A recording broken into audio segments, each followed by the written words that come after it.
Mahuna ili često zvana kao boranija, plod je graha mahunara. Mahuna je vrlo zdrava i ukoliko ste u prilici, bilo bi dobro da se često nađe na popisu jela koja pripremate. Upravo iz tog razloga što je vrlo zdrava i jako ukusna, mi smo je ove godine sijali čak 3 puta, a ovih dana ćemo to učiniti ponovno, a još uvijek nije kasno da i vi to učinite.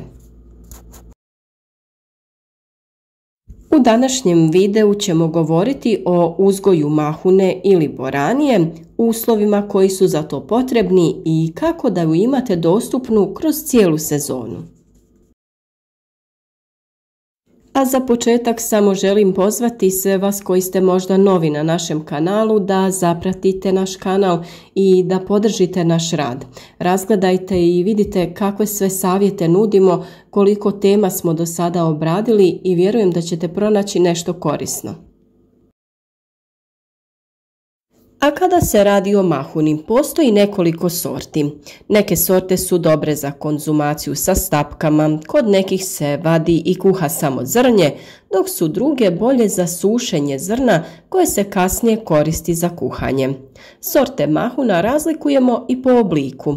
Neke su šire, neke uže, valjkaste ili plosnate, kraće ili duže.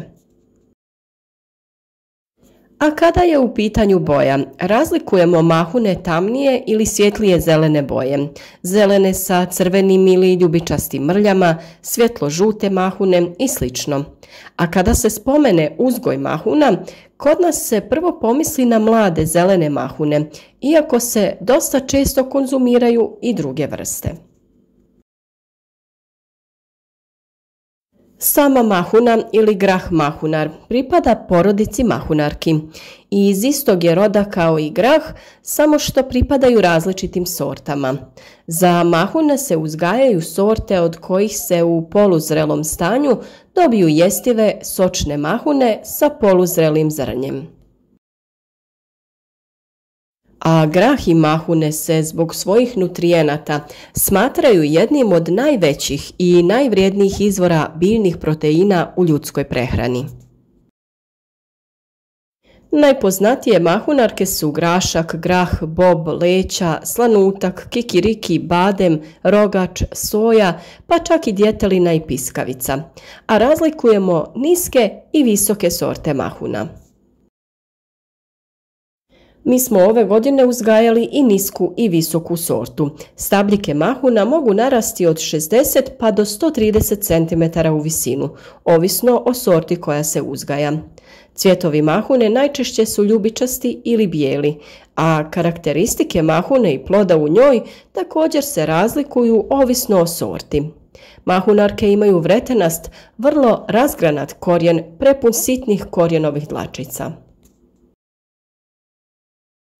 Mahuna se u istom plodoredu uzgaja svake 4 godine, a dobri susjedi su joj paradajz i paprika, jer mahune opskrbljuju tlo dušikom koji je potreban ovim biljkama. Sadnja mahuna najranije se može obavljati krajem aprila, ali najčešće se obavlja sredinom juna.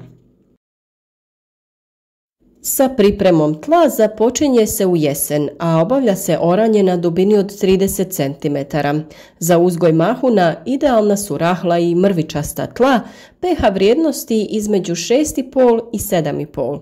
Na svim tlima koja su kiselija od toga treba provesti kalcifikaciju. Za gnojidbu mahuna uglavnom se koriste organska i mineralna gnojiva. Mahuna ne treba puno dušičnog gnojiva osim na početku razvoja, jer bi kao posljedicu mogli imati biljku koja ima jaku zelenu masu, a malo ili nikako plodova. Za osnovnu gnojidbu potrebno je oko 500 do 600 kg MPK gnojiva omjera 1:14:21. Prva sjetva mahuna se obavlja kada temperatura tla dosegne 10 stepeni, u proljeće ili rano ljeto, ovisno o tome radi li se o mediteranskoj ili kontinentalnoj klimi. Sjeme mahuna sije se u kućice na razmak od oko 30 cm, dok bi među redovima trebalo biti 50 cm razmaka. Naravno, vi možete ići i na cik-cak metodu, tako što ćete raditi različite razmake između dva reda.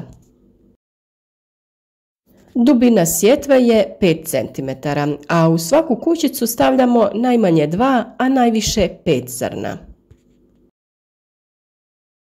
Nakon rane sjetve preporučuje se prekriti zemlju mekom tkaninom kako bi bila zaštićena od neplaniranih hladnoća, a tako će se ujedno zaštititi i prve mlade biljke.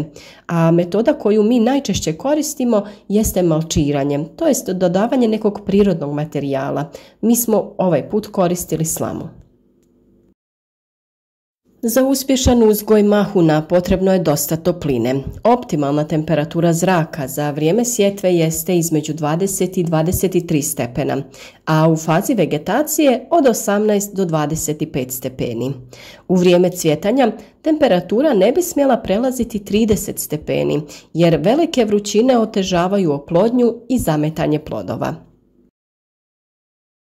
Kada je u pitanju voda, mahune imaju umjerene zahtjeve. Mahune treba redovito navodnjavati, a tlo u kojem ih uzgajamo mora biti dobro drenirano i vodopropusno kako se voda ne bi zadržavala oko korijena i uzrokovala razvoj bolesti i truljenje. Nasad se navodnjava natapanjem jer se kišenjem može potaknuti razvoj raznih bolesti, osobito onih bakterijskih. Nasad boranije također treba nekoliko puta okopati kako bi se razbila pokorica i osigurao bolji protok vode. Uz to treba obavljati i plijevenje, odnosno uništavanje korova. A pošto je mahuna biljka penjačica, za rasiju je potrebno osigurati mrežu ili kolce, visoke barem 2 metra, i to za svaku biljku posebno. Mahuna je najpodložnija napadima bolesti pred početak i za vrijeme cvjetanja. Porastom temperatura raste i rizik od pojave bolesti na lišću i samim plodovima. Bolesti koje napadaju mahune su smeđa pjegavost i hrđa. Od nametnika se mogu pojaviti lisne uši i grahov žižak, a ponekad postoji rizik i od najezde grinja. A s obzirom na to da se mahune razvijaju tokom visokih temperatura, za zaštitu od gljivičnih oboljenja ne smiju se koristiti bakreni fungicidi. Biljkama se pomaže primjenom hranjiva koja sadrže aminokiseline, i to preventivno, kako bi biljka sama ojačala i mogla se braniti od napada bolesti.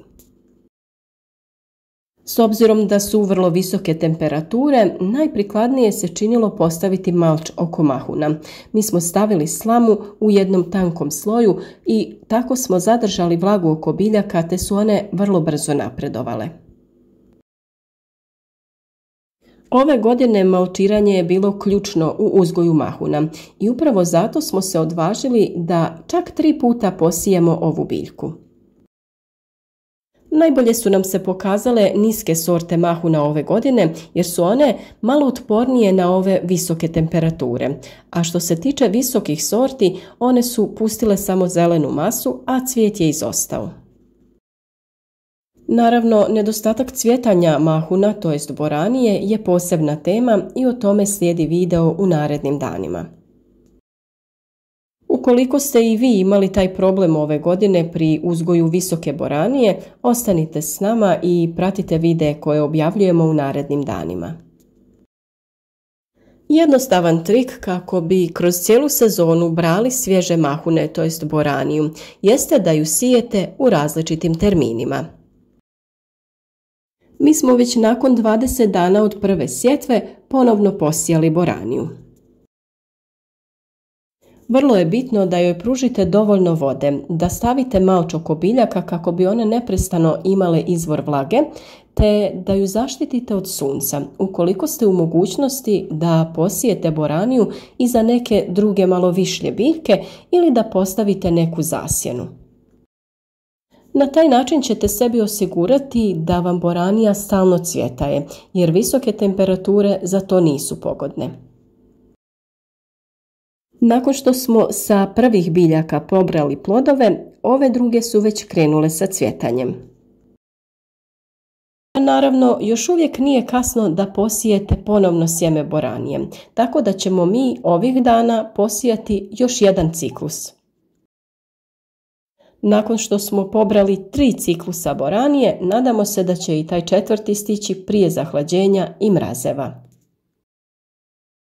Berba mahuna obavlja se onda kada su mahune tehnološki zrele, a stupanj zrelosti određuje se prema razvijenosti zrna unutar mahune. Najčešće je to vrijeme od 50 do 70 dana nakon sjetve. Mahune su jako zdrava namirnica i sadrže vrlo malo kalorija, malu količinu masti i niti malo kolesterola. S druge strane sadrže veliki postotak vitamina, minerala i vlakana. O svim dobrobitima ove biljke naravno biti će poseban video jer one zaslužuju posebnu pažnju. Vjerujem da su ovo sve razlozi da ih uvrstite u vašu prehranu i da ih kroz cijelu sezonu uzgajate upravo u vašem vrtu.